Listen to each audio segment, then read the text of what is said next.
दारू पिल्यानंतर एकमेकांशी बोलत असताना झालेल्या बाचाबाचीतून एका युवकाचा चाकूने निर्घृण खून करण्यात आल्याची घटना विट्यात घडली आहे. प्रीतम उर्फ चिक्या संजीव भिंगारदेवे असं खून झालेल्या युवकाचे नाव असून या खून प्रकरणी संदीप उर्फ तात्या साहेबराव पवार यास विटा पोलिसांनी अटक केली आहे.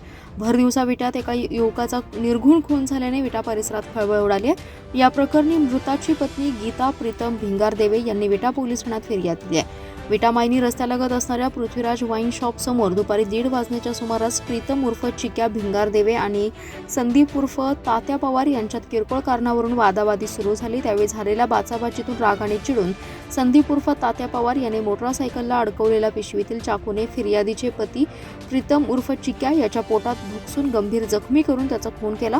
यात प्रीतम उर्फ चिक्या भिंगारदेवे हा गंभीररित्या जखमी झाला. त्यानंतर या खुनी हल्ल्यात गंभीर जखमी झालेल्या प्रीतम उर्फ चिक्या भिंगारदेवे यास नागरिकांनी विटा ग्रामीण रुग्णालयात उपचारासाठी दाखल केलं. मात्र चिक्या हा मृत्यू झाल्याचं डॉक्टरांनी घोषित केलं.